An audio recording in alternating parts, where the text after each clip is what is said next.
Sir நீங்க இவ்வளவு சீக்கிரம் கண்டுபிடிச்சிட்டீங்க? இன்னும் கொஞ்சம் ஆட்டம் காட்டியிருக்கலாம்ல. என்ன சார் நீங்க? போதும் சார், இதுக்கே அவனுங்க பயந்துட்டாங்க.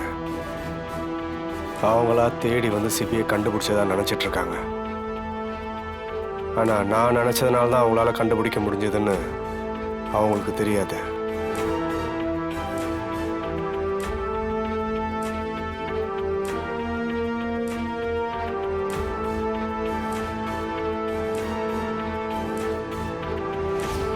சரியான ஆள் சார் நீங்க.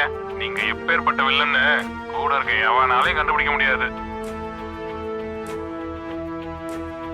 சிபியை நீங்களே கடத்துற மாதிரி கடத்திட்டு அவரை காப்பாத்துற மாதிரி ஒரு டிராமா போட்டீங்க பாருங்க. பெரிய ஆள் சார் நீங்க.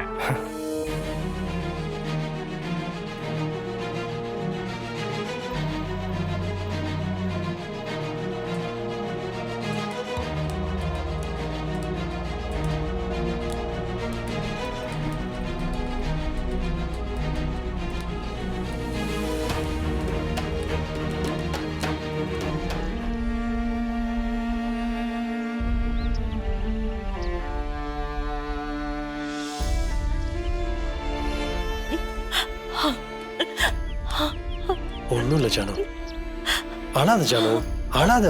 ஒன்றும் இல்லை ஜானு, எனக்கு ஒன்றும் இல்லை.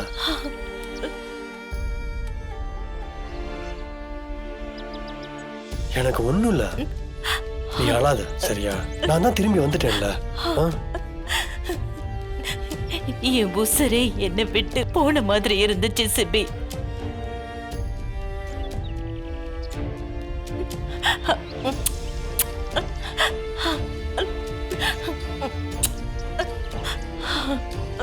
ஜானு, இட்ஸ் ஓகே ஜானு, நான் தான் வந்துட்டேன்ல.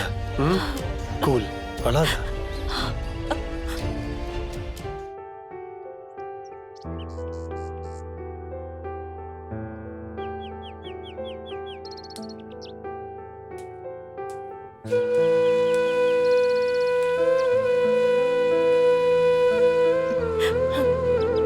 தமிழ்,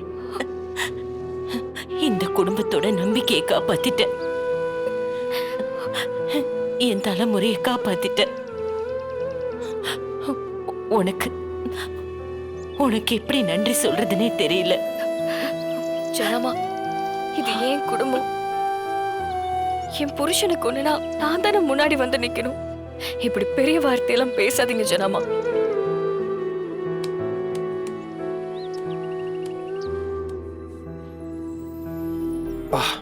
கை கால்லாம் ஒரே வலியா இருக்குது.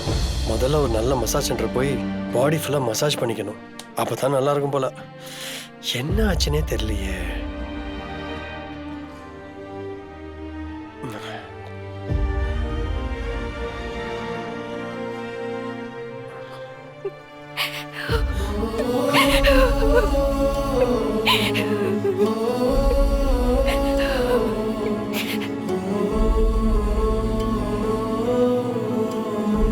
தமிழ், என்னாச்சு?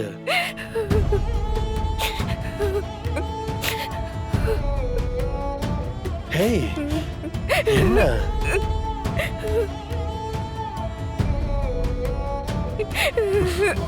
தமிழ், நான் தான் வந்துட்டேன்ல. தமிழ், அழாத தமிழ், சொன்னா கேளு.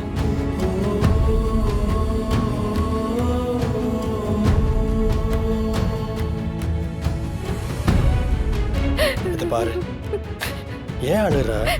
அழட்டும்டா.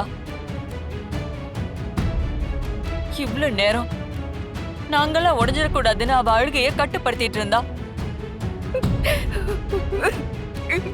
இப்பதான் உன்னை காப்பாத்தி கொண்டு வந்துட்டால. அவளுக்குள்ள அடக்கி வச்சிருந்த அழுகையில மொத்தமா கொட்டட்டும், விடு. நல்லா அழட்டும், விடு.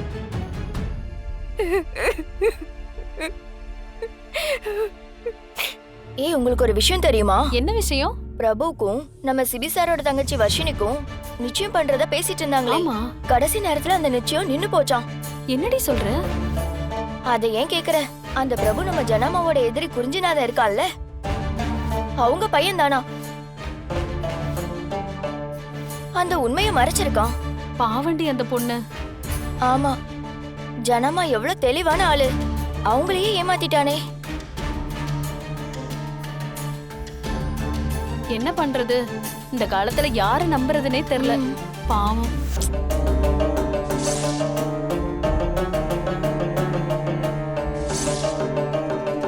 ஐயோ,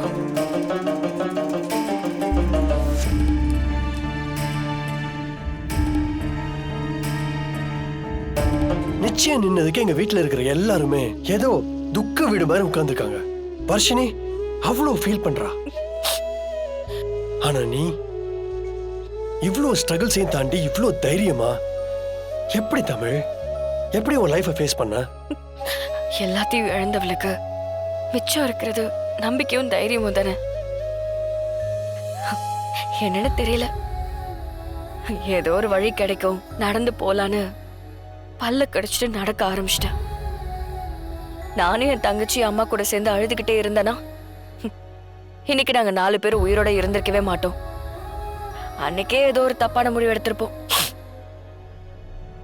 ஏதோ ஒரு தன்னம்பிக்கையில முன்னாடி நடந்து வந்ததுனாலதான் என் வாழ்க்கை எனக்கு தலைகீழ மாறிடுச்சு.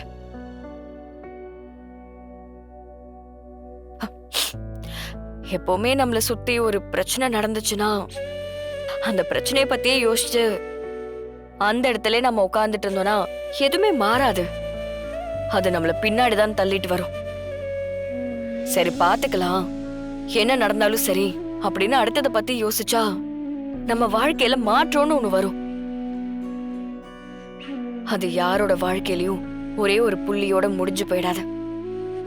ஒரு முடிவுங்கிறது இன்னொன்னுத்துக்கு ஆரம்பம் தான். அப்படி நினைச்சிட்டு தான் அடுத்தடுத்த படிக்கு நம்ம போகணும். நம்ம வாழ்க்கையில சந்திக்கவே கூடாத பெரிய தப்பு நமக்கு நடந்துச்சுன்னா அதுக்கப்புறம் நாம ஒரு விஷயத்த மனசுக்குள்ள சொல்லிக்கணும். இவ்ளோ கெட்டது நடக்குதுன்னா இதுக்கப்புறம் கண்டிப்பா ஒரு நல்லது நடக்கும்னு நமக்கு நாமளே ஆறுதல் படுத்திக்கணும். இருட்டுக்கு அப்புறம் ஒரு வெளிச்சம் இருக்கு. ஆமா, நல்ல வெளிச்சம்தான். அந்த வெளிச்சத்தை தானே நான் உனக்கு புருஷனா கிடைச்சேன். ரொம்ப தான். என்ன சொன்னீங்க? புருஷனா அப்படின்னு அடிக்கடி சொல்லாத பேசாதன்னு என்ன திட்டுவீங்க. இப்ப நீங்களே புருஷன்லாம் சொல்றீங்க. என்னாச்சு சிபி? கொஞ்சம் கொஞ்சமா அப்படியே உங்க நெஞ்சுக்குள்ள வந்துட்டேன் போல. ஆ, கொஞ்சம் இடம் கொடுத்தா படுக்க பாய் கேப்பான ஒருத்தன். வில்லேஜ்ல இந்த பழமொழி அடிக்கடி சொல்லுவாங்களாம். அப்படி இருக்கு நீ பண்றதெல்லாம். அத்தை பொண்ணு ஏதோ கஷ்டப்பட்டு வாழ்க்கையில முன்னாடி வந்திருக்கான்னு பேசினா உடனே லவ் சர்டிபிகேட் தூக்கிட்டு வந்துடுறா.